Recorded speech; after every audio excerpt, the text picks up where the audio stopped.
اب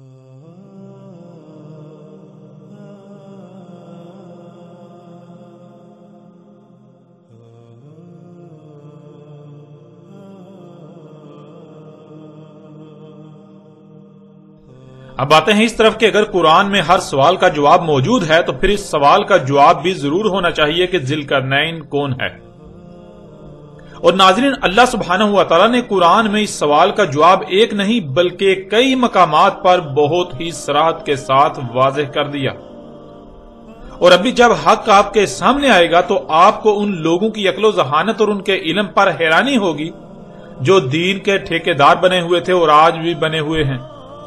اس کے باوجود وہ اندھے کے اندھے ہیں کہ قرآن میں ایک نہیں دو نہیں بلکہ کئی مقامات پر ذی القرنین کی حقیقت کھول کھول کر بیان کر دی۔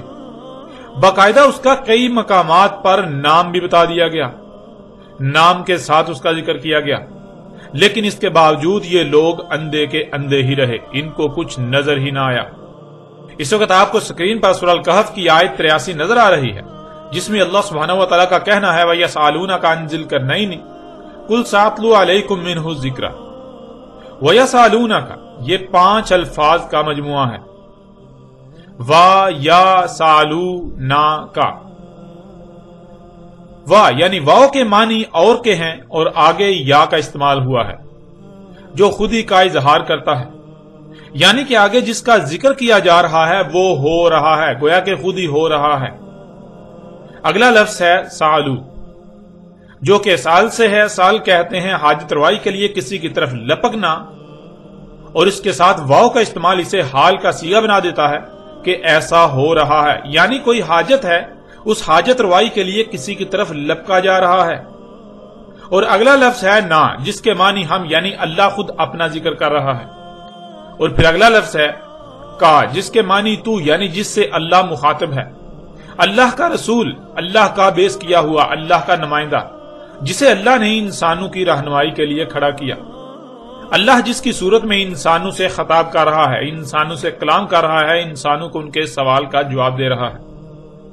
اب آتے ہیں ناظرین اس پورے لفظ کی طرف، وَيَسْأَلُونَكَ، اور یہ جو حاجت روائی کے لیے لپکا جا رہا ہے وہ ہماری طرف لپکا جا رہا ہے، ہماری طرف سے تو ہے، تو ان کی حاجت روائی کر، یعنی ان کے سوال کا جواب دے۔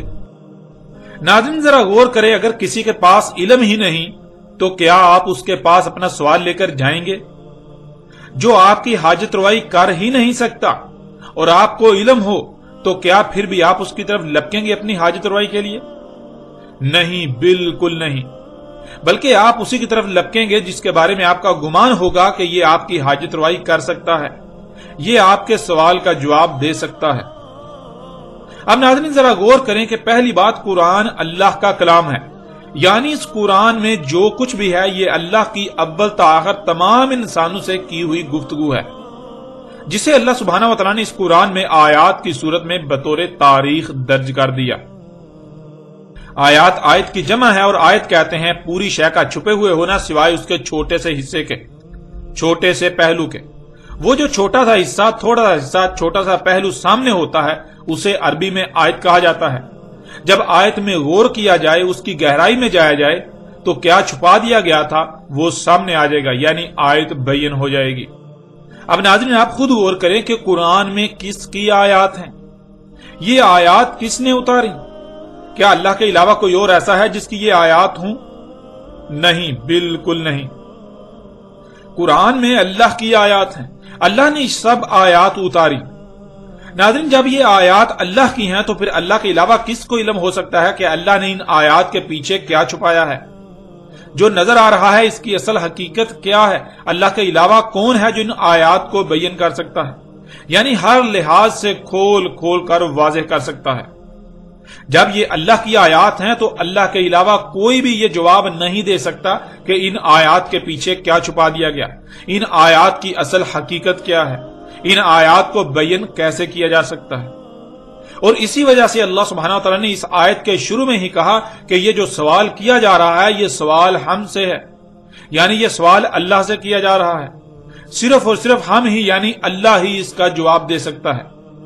اور ہم یعنی اللہ کون ہے اور ہم یعنی اللہ کیسے جواب دیتا ہے، اسی کا اللہ سبحانہ و تعالی نے آگے جواب دے دیا۔ کہ تو ہماری طرف سے ان کے سوال کا جواب دے، یا یہ بھی کہہ سکتے ہیں کہ اللہ کہہ رہا ہے ہم تیری صورت میں ان کے سوال کا جواب دے رہے ہیں۔ اللہ اپنے رسول کو کہہ رہا ہے کہ تو ان کے سوال کا جواب دے۔ ناظرین، اب سوال یہ پیدا ہوتا ہے کہ آخر سوال ہے کیا؟ کون سا سوال ہے جو گویا کہ خود ہی کیا جا رہا ہے، جس کے جواب کے لیے لوگوں کی طرف لپکا جا رہا ہے، یہ سمجھ کر کہ ان کے پاس ان کے سوال کا جواب ہے؟ تو آیت کے اگلے حصے میں یہ بھی بالکل واضح کر دیا کہ سوال کیا ہے۔ ان ذی القرنین، ذی القرنین کے بارے میں۔ قرنین یعنی دو قرن، اور ذی القرنین کے معنی ہیں وہ شخص جسے دو مخصوص قرن حاصل تھے۔ یعنی جو سوال کیا جا رہا ہے، جس کے جواب کے لیے کسی کی طرف لپکا جا رہا ہے، وہ سوال دو قرن والے کے بارے میں ہے کہ یہ دو قرن والا کون ہے۔ اب ناظرین ذرا غور کریں، کیا ایسا سوال کیا جا رہا ہے؟ ایسا سوال ہو رہا ہے؟ یعنی کیا ذی القرنین کے بارے میں سوال کیا جا رہا ہے، سوال ہو رہا ہے؟ جب غور کریں گے تو آپ پر یہ بات بالکل کھل کر واضح ہے کہ بالکل گزشتہ کئی صدیوں سے لے کر آج تک انسانوں کی اکثریت کا یہ سوال ہے کہ ذی القرنین کون ہے، اور اپنی حاجت روائی کے لیے اس سوال کے جواب کے لیے ان لوگوں کی طرف لپکا جا رہا ہے جو انسانوں کی رہنمائی کے دعوے دار ہیں۔ اللہ کے علاوہ کوئی بھی نہیں جانتا کہ انسان کو دنیا میں کیوں لایا گیا، اس کے دنیا میں آنے کا مقصد کیا ہے اور وہ مقصد کیسے پورا ہوگا، اس لیے اللہ کے علاوہ کوئی دوسرا رہنمائی نہیں کر سکتا۔ اور اللہ کیسے رہنمائی کرتا ہے یہ بھی اللہ سبحانہ وتعالی نے قرآن میں کئی مقامات پر بالکل واضح کر دیا کہ تم انسان چونکہ بشر ہو تو تم ہی میں سے کسی بشر کا انتخاب کر کے اللہ اس بشر کے ذریعے انسانوں کی رہنمائی کرتا ہے، انسانوں کے سوالات کے جوابات دیتا ہے، اور اسی کا فائدہ اٹھاتے ہوئے بہت سے انسان بھی انسانوں کی رہنمائی کے دعوے دار بن جاتے ہیں، جو طرح طرح کے القابات سے جانے اور پہچانے جاتے ہیں۔ یعنی وہ زمین پر انسانوں کے درمیان خود کو اللہ کے نمائندے ظاہر کرتے ہیں، خواہ وہ اس بات کا اقرار و اظہار کریں یا نہ کریں۔ انہوں نے اصل کا رستہ روکنے کے لیے ایسے ایسے اصول و قوانین گڑھ کر پھیلا رکھے ہوتے ہیں کہ وہ خود عملی طور پر اللہ کی نمائندگی کے دعوے دار تو بنے ہوتے ہیں، لیکن زبان سے اس کا اقرار نہیں کرتے، کیونکہ اگر زبان سے اس بات کا اقرار کریں گے تو اپنے ہی فتووں کی زد میں آ جائیں گے، اور انسان ان کی پھیلائی ہوئی جہالت کی وجہ سے ان پر ٹوٹ پڑیں گے، اور یہی وہ نہیں چاہتے کہ ان کا پردہ چاک ہو، ان کی حقیقت کیا ہے انسانوں کے سامنے آئے۔ یوں وہ زبان سے اس بات کا تو اقرار نہیں کرتے، مگر عملاً اللہ کے نمائندے ہونے کے دعوے دار بنے ہوتے ہیں۔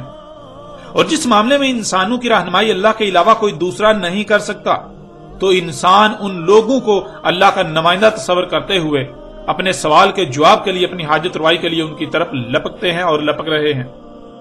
اور یہی اللہ سبحانہ تعالیٰ نے اس آیت کے شروع میں کہا کہ یہ جو سوال کے جواب کے لیے، اپنی حاجت روائی کے لیے لپکا جا رہا ہے، انسان اپنی حاجت روائی کے لیے اس سوال کے جواب کے لیے لپک رہے ہیں، وہ ہماری طرف لپک رہے ہیں۔ انسانوں کا سوال ہم سے ہے، یعنی اللہ سے ہے۔ وہ ان علماء، حضرت، شیخ، علامہ، مفتی وغیرہ سمیت طرح طرح کے القابات سے معروف طبقے کی طرف اس لیے لپکتے ہیں، ان سے رجوع اس لیے کرتے ہیں، ان کی طرف اپنی حاجت روائی کے لیے اس لیے بڑھتے ہیں کیونکہ انسان انہیں اللہ کا نمائندہ سمجھتے ہیں، اور حقیقت یہ ہے کہ یہ لوگ اللہ کے نمائندے نہیں ہیں۔ جب یہ لوگ اللہ کے نمائندے نہیں ہیں تو یہ انسانوں کے سوال کا جواب کیسے دے سکتے ہیں؟ یہ ان کی حاجت روائی کیسے کر سکتے ہیں؟ انسانوں کا سوال ہم سے ہے، یعنی اللہ سے ہے، اور ہماری طرف سے تو، یعنی اللہ کی طرف سے تو ہمارا نمائندہ ہے، ہم تیری صورت میں ان کے سوال کا جواب دے رہے ہیں۔ اور وہ سوال ہے دو قرن والے کے بارے میں۔ ناظرین آپ خود غور کریں، اگر یہ لوگ واقعتاً سچے ہوتے، یہ اللہ کے نمائندے ہوتے، تو کیا صدیوں سے چلا رہا یہ سوال آج تک سوال ہی رہتا؟ اگر یہ سچے ہوتے، یہ اللہ کے نمائندے ہوتے، یہ اللہ کے بھیجے ہوئے ہوتے، یہ اہل حق ہوتے، تو یہ سوال نہ رہتا۔ جو جواب اس سوال کا دیا جاتا، دنیا کی کوئی طاقت چاہ کر بھی اس پر اعتراض نہ اٹھا سکتی، اس کا رد نہ کر سکتی۔ مگر حقیقت کیا ہے وہ آپ جانتے ہیں۔ حقیقت پوری دنیا کے سامنے ہے کہ یہ سوال آج تک سوال ہی ہے۔ یہ لوگ اس سوال کا جو جواب دیتے ہیں، خود ہی اس پر اعتراضات بھی اٹھاتے ہیں، اور اعتراضات بھی ایسے کہ پھر خود ہی لاجواب بھی ہو جاتے ہیں۔ ان کا جواب بالکل واضح غلط ثابت ہو جاتا ہے۔ ایک گروہ کہتا ہے کہ اس سوال کا جواب کہ ذی القرنین سکندر اعظم یونانی تھا، اور دوسرا گروہ اس پر ایسے اعتراضات اٹھاتا ہے کہ سکندر اعظم یونانی کو ذی القرنین کہنے والے لاجواب ہو جاتے ہیں، عاجز آ جاتے ہیں، اور خود اس بات کو تسلیم کرتے ہوئے نظر آتے ہیں کہ ہاں ان اعتراضات کی روشنی میں اسکندر اعظم یونانی ذوالقرنین قطعا نہیں ہو سکتا۔ پھر ایک طبقہ ایک دوسری شخصیت کو ذوالقرنین قرار دیتا ہے کہ سائرس ایرانی ذوالقرنین تھا، اور پھر اس پر بھی اٹھائے جانے والے اعتراضات سائرس ایرانی کو ذوالقرنین تسلیم کرنے یا یہ نظریہ دینے والوں کو لاجواب کر دیتے ہیں۔ یوں آج تک یہ سوال ہی بنا رہا۔ آپ خود غور کریں، اگر یہ علماء، مفتیان، حضرت، شیوخ، علامہ وغیرہ کہلوانے والے یہ سب کے سب لوگ سچے ہوتے، یہ اللہ کے نمائندے ہوتے، تو اس معاملے میں یہ سب کے سب کیسے جھوٹے ثابت ہو گئے؟ جس کو انہوں نے ذوالقرنین ثابت کرنے کی ساڑ توڑ کوشش کی، اسی میں ناکام و نامراد ثابت ہوئے، جھوٹے، بے بنیاد اور غلط ثابت ہوئے۔ تو سوال یہ پیدا ہوتا ہے کہ یہ لوگ اللہ کے نمائندے کیسے ہو سکتے ہیں؟ جب یہ لوگ اللہ کے نمائندے ہیں ہی نہیں تو پھر یہ سوال ان لوگوں سے تو تھا ہی نہیں، کیونکہ یہ سوال تو اللہ سے ہے۔ اللہ کے علاوہ کوئی انسان کی رہنمائی نہیں کر سکتا۔ اس لیے جب یہ سوال ان لوگوں سے تھا ہی نہیں تو پھر یہ لوگ اس سوال کا جواب بھی کیسے دے سکتے تھے؟ کیونکہ یہ سوال تو اللہ سے تھا، یہ سوال تو اللہ سے ہے، اور اس کا جواب سوائے اللہ کے کسی کے پاس نہیں ہے۔ اس لیے سوال کے جواب کا اصل حقدار اللہ ہے۔ اگر اللہ کے علاوہ کوئی بھی اس کا جواب دینے کا دعوے دار بنتا ہے تو لا محالہ وہ مشرک اعظم تو ہو سکتا ہے، اپنی خواہشات کی اتباع کرنے والا اپنی خواہشات کو الہ بنائے ہوئے تو ہو سکتا ہے، مگر اللہ کا غلام ہرگز نہیں ہو سکتا، وہ اللہ کا نمائندہ ہرگز نہیں ہو سکتا، وہ مومن ہرگز نہیں ہو سکتا۔ وَيَسْأَلُونَكَ عَنِ ذِي الْقَرْنَيْنِ قُلْ سَأَتْلُو عَلَيْكُم مِّنْهُ الذِّكْرَ۔ اس آیت کے شروع میں اللہ سبحانہ وتعالیٰ کا کہنا ہے، یہ جو سوال کیا جا رہا ہے، انسان اپنی حاجت روائی کے لیے اللہ کے نمائندے ہونے کے دعوے داروں کی طرف لپک رہے ہیں، یہ سوال ان جھوٹے مکار اور اللہ کے شریکوں سے نہیں ہے، بلکہ یہ سوال اللہ سے ہے۔ انسان چونکہ ان لوگوں کو اللہ کے نمائندے سمجھتے ہیں، اس لیے وہ اپنی حاجت روائی کے لیے، اپنے سوال کے جواب کے لیے ان لوگوں کی طرف لپکتے ہیں۔ اس لیے یہ سوال ان سے نہیں بلکہ یہ سوال اللہ سے ہے، اور اللہ تیری صورت میں ان کے اس سوال کا جواب دے گا۔ سوال ہے ذوالقرنین یعنی دو کرن والے کے بارے میں کہ دو کرن والا کون ہے۔ آگے اللہ سبحانہ تعالیٰ کا کہنا ہے، قُلْ سَأَتْلُو عَلَيْكُم مِّنْهُ الذِّكْرَ۔ انہیں جواب دو، کہو انہیں ابھی تلاوہ کر رہا ہوں تم پر اس سے یاد دہانی، یعنی جو تمہیں بلا دیا گیا۔ ناظرین، آگے بڑھنے سے پہلے لفظ ذوالقرنین کے بارے میں جان لینا بہت ضروری ہے، اور پھر لفظ ذوالقرنین کی جو بھی وضاحت کی جائے دیکھنا یہ ہے کہ کیا قرآن اس کی تصدیق کرتا ہے یا نہیں، کیونکہ قرآن العزیز الحکیم ہے۔ قرآن میں ترتیب ایسی ہے کہ اگر کسی لفظ کا ذکر کیا جا رہا ہے تو ساتھ ہی آگے اس کی وضاحت بھی قرآن خود ہی کر رہا ہوتا ہے۔ مثلا اگر اس آیت میں لفظ ذوالقرنین کا استعمال کیا گیا تو ساتھ ہی اگلی آیات میں اس کی وضاحت بھی قرآن نے کر دی، جو اس بات کو بالکل کھول کر واضح کر دے گی کہ آیا آپ نے ذوالقرنین کا معنی وہی سمجھا جو قرآن بیان کر رہا ہے، یا پھر کہیں ایسا تو نہیں قرآن کچھ اور بیان کر رہا ہے اور آپ اس کے برعکس اپنے ہی کوئی کہانی گڑھ رہے ہیں، اپنے خود ساختہ معنی پہنا رہے ہیں۔ تو آگے بڑھنے سے پہلے لفظ ذوالقرنین کو واضح کر دیتے ہیں، اور پھر آگے یہ بھی دیکھیں گے کہ کیا قرآن ان معنوں کی تصدیق کرتا ہے یا نہیں۔ ذوالقرنین 3 الفاظ کا مجموعہ ہے۔ ذی القرنین، ذی کے معنی ہے حاصل شدہ، یعنی جو آپ کو حاصل ہو چکا، جو کسی کو حاصل ہو چکا، جو کسی کے پاس ہے، جو کسی کے اختیار میں آ چکا۔ اگلا لفظ ہے الف لام۔ کسی بھی لفظ کے شروع میں الف لام کا استعمال اسے مخصوص بنا دیتا ہے، یعنی کسی عام شے کا ذکر نہیں کیا جا رہا بلکہ کسی خاص شے کا ذکر کیا جا رہا ہے۔ پھر اگلا لفظ ہے کرنین۔ ناظرین، ویسے تو صرف اور صرف واحد اور جمع کا صیغہ ہوتا ہے، لیکن عربی میں ایسا نہیں ہے۔ اللہ سبحانہ وتعالیٰ نے ہر شے سے اس کا جوڑا بنایا، تو عربی میں جوڑے کا صیغہ بھی پایا جاتا ہے جسے تثنیہ کہا جاتا ہے، یعنی واحد، تثنیہ اور جمع۔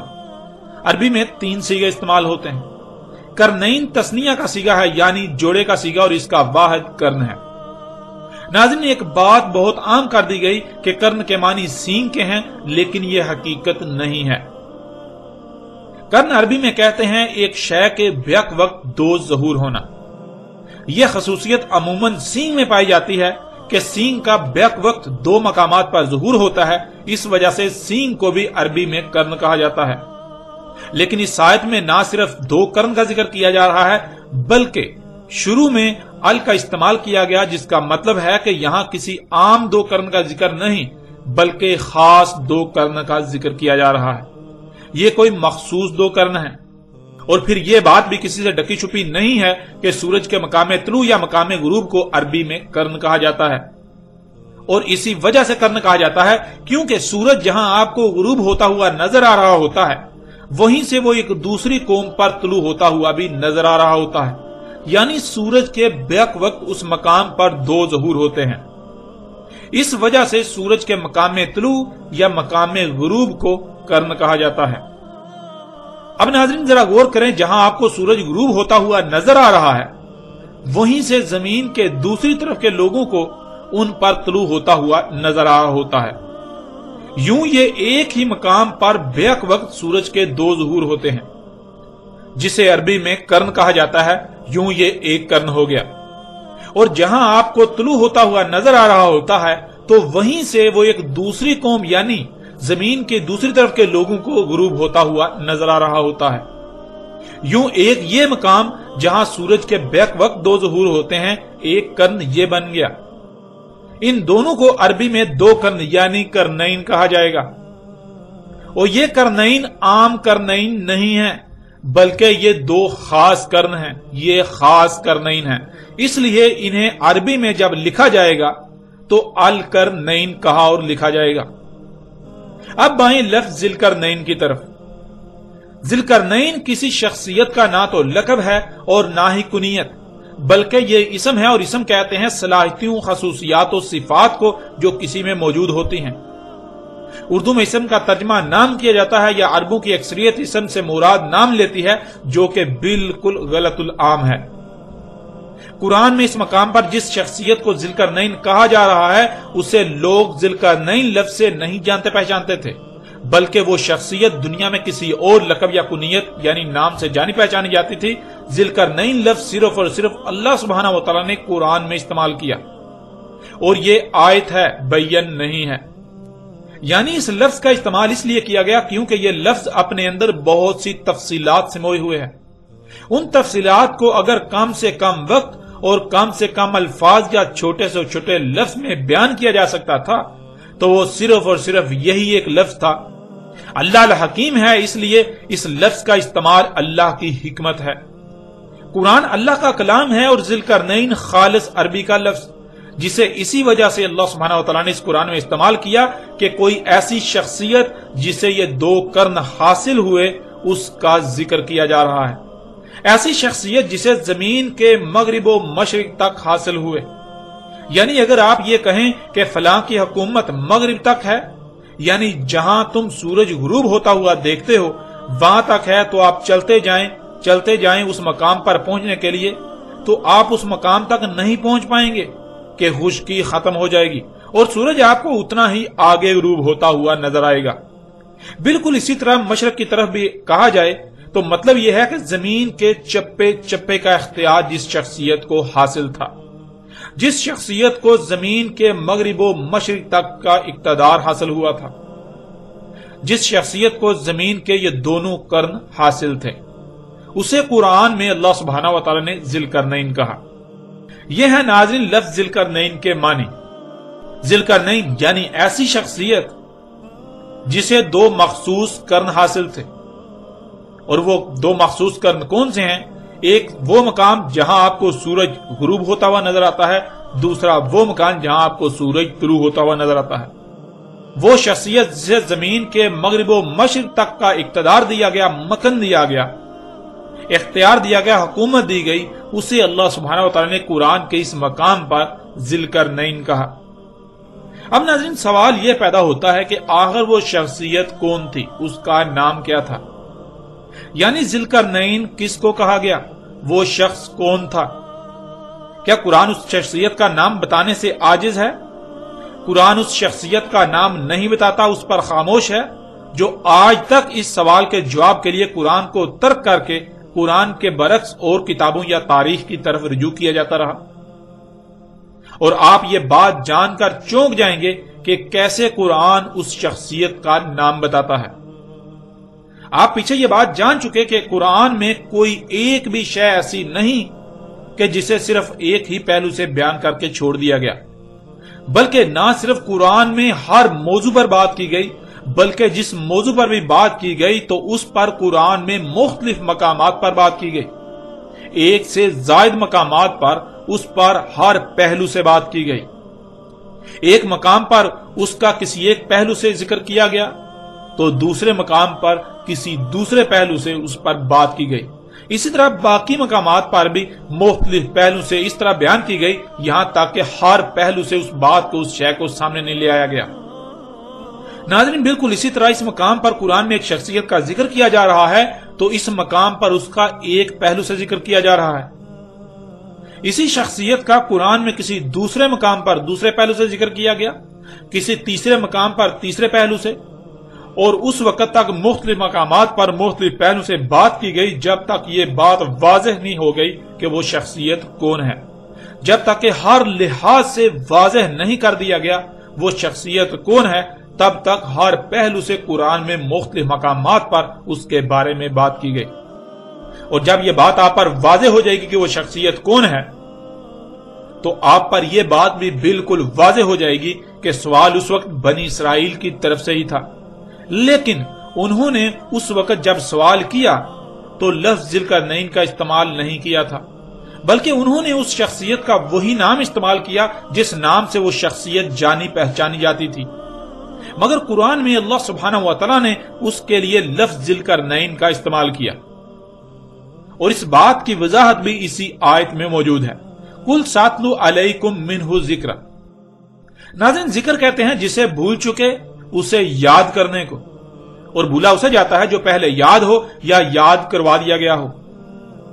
اس آیت میں آپ بالکل واضح الفاظ میں دیکھ سکتے ہیں کہ اللہ کہہ رہا ہے انہیں کہو ابھی تلاوہ کر رہا ہوں، یعنی پوری ترتیب کے ساتھ کھول کھول کر تم پر واضح کر رہا ہوں اس سے جو تمہیں یاد تو کروا دیا گیا تھا مگر تم بھول چکے، جو تمہیں یاد تو تھا مگر تم بھول چکے۔ یعنی جب یہ قرآن اتارا گیا تب ہر کسی کو علم تھا کہ ذوالقرنین کس شخصیت کو کہا جا رہا ہے۔ اس وقت یہ سوال تھا ہی نہیں کہ ذوالقرنین کون ہے، بلکہ اس وقت جس شخصیت پر اعتراض تھا اس کے بارے میں پوچھا جا رہا تھا کہ آیا وہ مومن تھی یا مشرک۔ تو جب واضح کیا گیا کہ وہ مشرک نہیں بلکہ مومن شخصیت تھی، تب اس شخصیت کے بارے میں اس قرآن میں لفظ ذوالقرنین کا استعمال کیا گیا، اور یہی وہ وجہ تھی جس وجہ سے اس وقت کسی نے یہ نہیں کہا تھا کہ ذوالقرنین کون ہے، بلکہ یہ سوال تو بعد میں جا کر کھڑا ہوا جو آج تک چلا رہا ہے، اور آج اس سوال کا جواب پہلی بار دیا جا رہا ہے جو کہ ذوالقرنین کے بارے میں ہے۔ اب دیکھتے ہیں کہ قرآن آگے کیا کہتا ہے، اس سوال کا کیا جواب دیتا ہے۔ آگے اللہ سبحانہ تعالیٰ کا کہنا ہے اِنَّا مَكَنَّا لَهُ فِي الْأَرْضِ، اس میں کچھ شک نہیں مکن دیا تھا ہم نے اس کو، یعنی اختیار و اقتدار دیا تھا ہم نے اس کو زمین میں۔ ناظرین، اس سے پہلے کہ آیت کے اگلے حصے کی طرف بڑھیں، پچھلی آیت کے پہلے حصے میں ذوالقرنین کے بارے میں سوال ہے، اسی آیت کے اگلے حصے میں کہا جا رہا ہے کہ ابھی تلاوہ کر رہے ہیں، یعنی ابھی تم پر اس سے ذکر کھول کھول کر پوری ترتیب کے ساتھ واضح کر رہے ہیں۔ اور اگلی آیت کے پہلے حصے میں اب جواب دیا جا رہا ہے کہ ذوالقرنین وہ شخصیت تھی جسے ہم نے زمین میں اقتدار و اختیار دیا تھا۔ آگے بڑھنے سے پہلے یہ جاننا ہوگا کہ کس کو زمین میں اقتدار و اختیار دیا گیا، کس کو زمین میں مکن دیا گیا، یعنی کس کو زمین میں حکومت دی گئی۔ اور آپ جانتے ہیں کہ زمین میں تو بہت سو کو اختیار و اقتدار دیا گیا، حکومت دی گئی، کوئی ایک شخصیت تو ہے نہیں، لیکن یہاں تک قرآن نے اتنا واضح کر دیا کہ ذوالقرنین ان لوگوں میں سے ہے، ان شخصیات میں سے ہے جن کو زمین میں مکن یعنی زمین میں اقتدار و اختیار حکومت دی گئی تھی۔ یوں کھرب ہا کھرب میں سے صرف سینکڑوں یا ہزاروں شخصیات پیچھے رہ جاتی ہیں، وہ شخصیات جن کو زمین میں حکومت دی گئی۔ جس سے ذوالقرنین کی پہچان بہت حد تک آسان کر دی گئی۔ اب جب قرآن سے ہی سوال کیا جائے کہ زمین میں کس کو مکن یعنی اقتدار و اختیار دیا گیا، حکومت دی گئی، تو قرآن بھی کسی ایک کا نام نہیں بتاتا بلکہ قرآن بہت سو کا ذکر کرتا ہے۔ تو اب سوال یہ پیدا ہوتا ہے کہ اے اللہ، مکن تو زمین میں بہت سو کو دیا گیا، آخر ان میں سے وہ شخصیت کون سی ہے، اس کا نام کیا ہے جسے یہاں پر ذوالقرنین کہا گیا؟ جب یہ سوال کیا جائے تو اسی آیت کے اگلے حصے میں اس سوال کا جواب بھی دے دیا گیا، وَآتَيْنَاهُ مِن كُلِّ شَيْءٍ سَبَبًا، اور دیے تھے ہم نے اس کو تمام کی تمام اشیاء سے اسباب، یعنی ہر شے سے سبب دیا تھا۔ اب ناظرین ذرا غور کریں کہ سوال تھا ذوالقرنین کے بارے میں، تو اس سوال کا جواب دیا گیا کہ ابھی جواب دیتے ہیں، ابھی جواب دے رہے ہیں۔ تو اگلی آیت میں جواب دیا گیا کہ ذوالقرنین وہ شخصیت ہے جسے ہم نے زمین میں مکن یعنی اقتدار و اختیار حکومت دی تھی۔ لیکن یہاں پھر سوال پیدا ہوا کہ زمین میں حکومت تو بہت زیادہ شخصیات کو حاصل ہوئی، آخر ان میں سے وہ کون سی شخصیت ہے، اس کا نام کیا ہے؟ تو آگے اس سوال کا جواب بھی دے دیا گیا کہ وہ شخصیت ہے جسے ہم نے ہر شے سے اسباب دیے تھے، من کلی شیء سے دیا گیا۔ اب اللہ سبحانہ و تعالیٰ سے سوال ہے کہ وہ کون سی شخصیت ہے جسے من کلی شیء یعنی ہر شے سے دیا گیا، تو اللہ سبحانہ و تعالیٰ نے اس سوال کا جواب بھی قرآن میں رکھ دیا۔ اب قرآن میں لفظ من کلی شیء کو تلاش کریں، جب قرآن میں لفظ کلی شیء کو تلاش کیا جائے تو 126 مقامات پر آپ کو لفظ کلی شیء ملے گا، اور ان میں سے من کلی شیء کو تلاش کیا جائے تو صرف 6 مقامات پر من کلی شیء کے الفاظ ملیں گے۔ ان 6 مقامات پر کسی کو من کلی شیء سے دیا گیا، اس کا ذکر 3 مقامات پر ملے گا۔ پہلا مقام یہی سورہ الکہف کا مقام ہے جو کہ سوال ہے، اور دوسرا مقام سورہ نمل کی آیت نمبر 16 ہے، جس میں سلیمان علیہ السلام کا ذکر کیا جا رہا ہے، اور سلیمان علیہ السلام خود اس بات کا اقرار کر رہے ہیں کہ انہیں من کلی شیء سے دیا گیا۔ پھر تیسرا مقام سورہ نمل ہی کی آیت نمبر 23 ہے، جس میں ایک عورت کے بارے میں کہا گیا جسے ملکہ سبا کے نام سے جانا جاتا ہے، اسے من کلی شیء سے دیا گیا۔ تو ناظرین سوال تھا کہ وہ شخصیت کون ہے، اس کا نام کیا ہے جس کو من کلی شیء سے دیا گیا؟ تو قرآن نے صرف اور صرف 2 ہی شخصیات کا ذکر کیا، ان میں سے پہلی شخصیت ایک مرد اور دوسری شخصیت ایک عورت ہے۔ اللہ سبحانہ وتعالیٰ نے مرد کا باقاعدہ نام بیان کیا کہ وہ سلیمان علیہ السلام ہیں، اور عورت کا نام بیان نہیں کیا۔ اور ویسے بھی ذوالقرنین ایک مرد تھے نہ کہ عورت، تو اگر ذوالقرنین ہیں تو وہ اللہ سبحانہ وتعالیٰ کے کلام قرآن کے مطابق سلیمان علیہ السلام ہیں۔ سلیمان علیہ السلام ہی وہ شخصیت ہیں جسے زمین کے انگ انگ پر اقتدار و اختیار دیا گیا، زمین کے انگ انگ میں حکومت دی گئی، جنہیں زمین کے دونوں مخصوص کرن حاصل تھے، یعنی زمین کے مغرب و مشرق تک ان کی حکومت تھی۔ یوں ذوالقرنین جس کو 2 مخصوص کرن حاصل تھے وہ سلیمان علیہ السلام تھے، نہ کہ کوئی اور۔ ناظرین یہاں تک اگر غور کیا جائے تو قرآن نے اپنے دعوے کے عین مطابق اس سوال کا بالکل کھول کھول کر جواب دے دیا کہ ذوالقرنین سلیمان علیہ السلام ہیں۔ سلیمان علیہ السلام ہی وہ شخصیت ہیں جنہیں زمین کے مغرب و مشرق تک کی حکومت دی گئی، اقتدار و اختیار دیا گیا، مکن دیا گیا، جنہیں زمین کے 2 مخصوص کرن حاصل تھے۔ اللہ سبحانہ و تعالیٰ نے قرآن میں نہ صرف ہر سوال کا جواب رکھ دیا بلکہ اسے ہر پہلو سے پھیر پھیر کر انسانوں کے سامنے لے آئے مسئلوں سے۔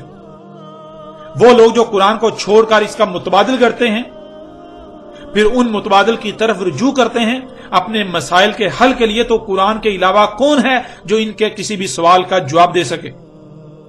اگر کوئی ہے تو جائیں اس سے جواب حاصل کر لیں اگر یہ لوگ سچے ہیں۔ اب آپ خود غور کریں کہ جب اللہ سبحانہ وتعالیٰ نے اس قدر آسان اور واضح الفاظ میں اس سوال کا جواب قرآن میں دے دیا، تو پھر وہ لوگ جو آج تک قرآن کی ترجمانی کے دعوے دار بنے ہوئے تھے اور بنے ہوئے ہیں، جو اللہ کی نمائندگی کے دعوے دار بنے ہوئے تھے اور بنے ہوئے ہیں، اپنے نام کے ساتھ بڑے بڑے القابات لگاتے ہیں، اونچی اونچی مسندوں پر بیٹھتے ہیں، اور لوگوں کے مال سے اپنی اور اپنی ذریت کے پیٹ پالتے ہیں، دین کا لبادہ اوڑھ کر دین کے ساتھ ہی کھلواڑ کرتے ہیں۔ ان کی حقیقت کیا ہے آج آپ کے سامنے ہے۔ ان کو کس نے یہ اختیار دیا کہ جو یہ آج تک کہتے آئے کہ قرآن میں ذوالقرنین کا ذکر تو آیا ہے لیکن یہ نہیں بتایا گیا کہ ذوالقرنین کون ہے، یہ ان کو کس نے اختیار دیا؟ کیا یہ لوگ سچے ہیں اور قرآن جھوٹا ہو گیا؟ اللہ جھوٹا اور یہ لوگ سچے ہیں؟ ان لوگوں نے کس طرح اللہ پر اور قرآن پر بہتان تراشی کی؟ ان لوگوں نے کس طرح اللہ پر بہتان باندھنے کی جرت کی؟ ان لوگوں نے کس طرح قرآن پر بہتان عظیم باندھنے کی جرت کی؟ ناظرین، آپ جان چکے ہیں کہ اللہ سبحانہ وتعالی نے سورہ الکہف کی ان آیات میں بالکل واضح الفاظ میں بتا دیا کہ ذوالقرنین کون تھا۔ وَيَسْأَلُونَكَ عَنْ ذِلْقَرْنَيْنِ، سوال کیا جا رہا ہے ذوالقرنین کے بارے میں، اور آگے کیا کہا جا رہا ہے؟ قُلْ سَأَتْلُو عَلَيْكُم مِّنْهُ ذِکْرًا، آگے کہا جا رہا ہے کہ ان کو کہو ابھی تم پر تلاوت کر رہے ہیں، کھول کھول کر واضح کر رہے ہیں اس سے ذکر، اس سے یاد دہانی، یعنی کہ ذوالقرنین کون ہے ابھی بتا رہے ہیں۔ اور پھر آگے بتایا جا رہا ہے اِنَّا مَكَنَّا لَهُ فِي الْأَرْضِ، اس میں کچھ شک نہیں ذوالقرنین وہ تھا جسے ہم نے مکن دیا تھا زمین میں اقتدار و اختیار دیا تھا۔ اب جب غور کیا جائے تو بہت سی شخصیات ایسی سامنے آتی ہیں جن کو زمین میں اقتدار و اختیار دیا گیا، زمین میں مکن دیا گیا۔ اس لیے یہاں یہ سوال پیدا ہوتا ہے کہ آخر ان میں سے وہ کون سی شخصیت تھی جسے ذوالقرنین کہا گیا؟ تو آگے اسی سوال کا جواب اللہ سبحانہ وتعالی نے دے دیا، وَآتَيْنَهُ مِن كُلِّ شَيْءٍ سَبَبًا، ذوالقرنین وہ شخصیت تھی جسے نہ صرف زمین میں مکن دیا گیا بلکہ اس سے تمام کی تمام اشیاء سے اسباب دیے گئے، اسے من کل شیء سے دیا گیا۔ اور جب قرآن سے سوال کیا جائے کہ وہ کون سی شخصیت ہے جسے من کل شیء سے دیا گیا، تو قرآن صرف اور صرف دو شخصیات کو سامنے لاتا ہے، ان میں سے ایک مرد اور دوسری عورت، ایک کا نام بیان کرتا ہے اور دوسرے کا نام بیان نہیں کرتا۔ پہلی جس شخصیت کو قرآن سامنے لاتا ہے وہ سلیمان علیہ السلام، اور دوسری شخصیت ایک عورت ہے جس کا قرآن نام بیان نہیں کرتا۔ یوں آپ نے دیکھا کہ اللہ سبحانہ وتعالی نے سورہ الکہف کے اس واقعے میں پہلی 2 آیات میں ہی یہ واضح کر دیا کہ ذوالقرنین کون تھا، باقاعدہ اس شخصیت کا نام تک بتا دیا، اور خود کو اللہ کے نمائندے کہنے والے انسانوں کی رہنمائی کے دعوے دار آج تک اس سوال کا جواب نہ دے سکے۔ اب آپ خود غور کریں اور اندازہ لگائیں کہ ان لوگوں کی حقیقت کیا ہے۔ یہ جہالا جو کہ اپنے آپ کو علماء کہتے ہیں، اللہ کے نمائندے کہتے ہیں، ان کی حقیقت کیا ہے یہ بھی بالکل کھل کر آپ پر واضح ہو چکی۔ ناظرین، بڑھتے ہیں آگے اور آپ کے سامنے رکھتے ہیں کہ صرف اتنا ہی نہیں بلکہ اور بہت سے پہلوں سے بھی اللہ سبحانہ وتعالی نے قرآن میں بالکل کھول کھول کر واضح کر دیا کہ ذوالقرنین سلیمان علیہ السلام تھے۔ بڑھتے ہیں ان پہلوں کی طرف۔